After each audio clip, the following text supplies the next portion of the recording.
ইল্লা মাশাআল্লাহ। বেশিরভাগ মানুষ কিন্তু যাকাত দেয় না, নামাজ পড়ে যারা তারাও অনেকে যাকাত দেয় না।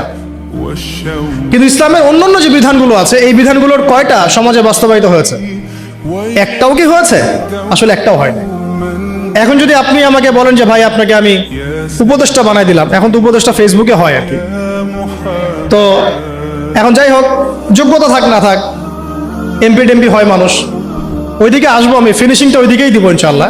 একটু ধৈর্য ধরেন, শেষ করতেছি। দৈন্যতাটা দেখাবো, দৈন্যতা কোথায়, দৈন্যতাগুলো কোথায়। যদি বানায় দেন এবং আমাকে যদি বলেন ভাই কোরআনের তো আছে যে চুরি করলে চোরের হাত কেটে ফেলো, ব্যভিচার করলে রজম করো, তারপরে বেত্রাঘাত করো, মাদক দ্রব্য সেবন করলে বেত্রাঘাত করো, তারপরে হত্যা করলে কিসাস করো, মুরতাদ হয়ে গেলে তাকে মৃত্যুদণ্ড দাও, কেউ নবীকে গালি দিলে সাল্লাল্লাহু আলাইহি ওয়াসাল্লাম তাকেও হত্যা করো। আমি যদি এগুলো বাস্তবায়ন করতে যাই আগামীকাল, আমি কি আদৌ পারবো? এখন প্রশ্নটা হচ্ছে কেন পারবো না।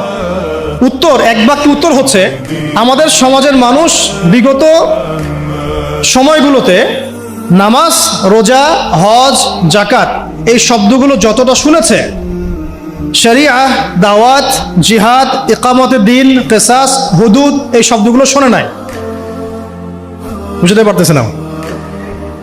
নামাজ শব্দ অর্থ জানেন কারা কারা? হাত তুলতে বললে সবাই হাত তুলবেন, তাই না? যাকাত শব্দের অর্থ কারা কারা জানেন বললে সবাই হাত তুলবেন। তা আমি যদি বলি হুদুদ অর্থ কি, কয়টা এবং কি কি, দেখবেন অনেক হাত নেমে গেছে। কিসাস অর্থ কি, কত প্রকার, কি কি, হাত নেমে যাবে। শরিয়া আইন কত প্রকার, কি কি, কোন কোন আইনগুলোকে শরিয়া আইন বলে আমরা অনেকেই জানবো না। তাহলে এখানে আমাদের সামাজিক একটা ব্যর্থতা আছে। এই ব্যর্থতাটা আমরা আমাদের কাঁধে নিতে চাই, অন্যদেরকে দিতে চাই না। এই ব্যর্থতা তাদের যারা এইসব জায়গায় দাঁড়িয়ে কথা বলি, যারা আমরা লিখি, যারা আমরা অন্যকে নসিহত করি।